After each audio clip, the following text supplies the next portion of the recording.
I love motorcycles. More specifically, I love BMW motorcycles. At first, I just had a general appreciation for all things with a motor and two wheels. Later, the appreciation became much deeper. So deep that my love became focused on a particular brand. BMWs are not Harleys or Hogs, and they aren't crotch rockets.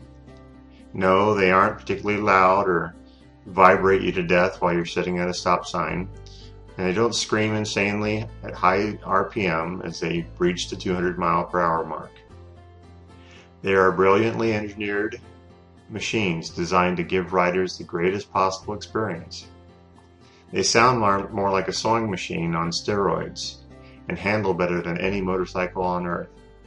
People who transition to these machines rarely go back. If they do, they are constantly reminded of what they were missing.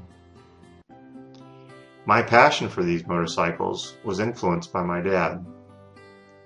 I grew up with these machines in my life. I was a tank baby of sorts.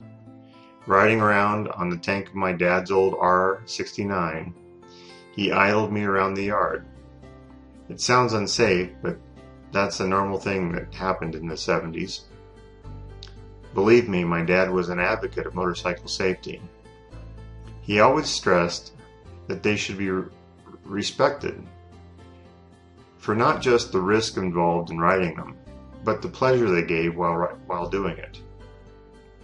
You see, unless you are behind a cattle truck on a 110-degree day, the experience of riding a motorcycle is as enjoyable of an experience as walking somewhere you have never been before. The difference is you cover more ground and you feel the exhilaration of a seemingly limitless ability to control your velocity.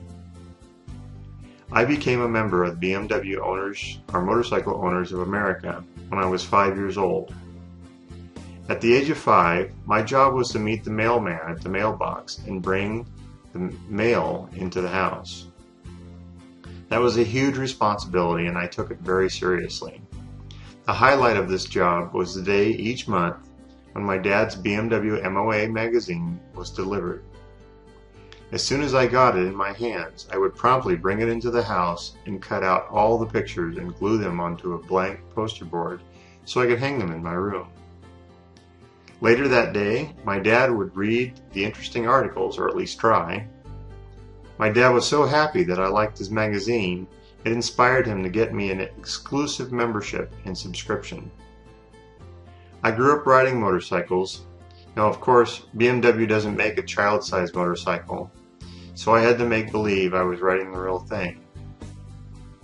Growing up, I loved riding behind my dad on his old R90/6.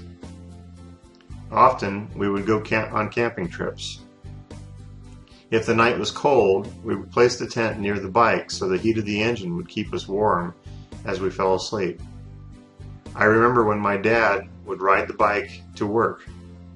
He would ride regardless of the weather. I remember one day he came home. He had frost on his shoulders and his leathers were freezing cold. The first thing that came out of my mouth was, "How did the bike run?" I think he said he was fine as well. My dad had hip surgery early in life and was advised he should not try to support the weight of a motorcycle.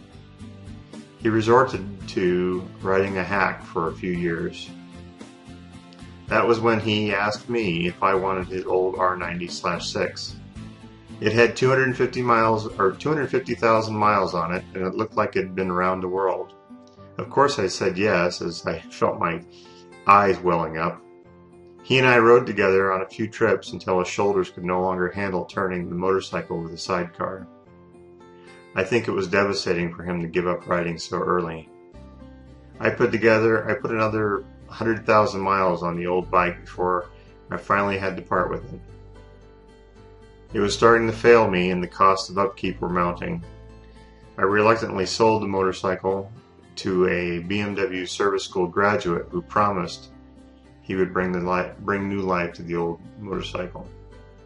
I currently ride a BMW R1200 GS. In this day and age, it is frowned upon to have a child ride on the tank, But my son is now old enough to reach the pegs on the back of the bike, and we go out for a ride whenever we get a chance. My copy of the BMW MOA magazine still arrives monthly. Fortunately, my son leaves it alone.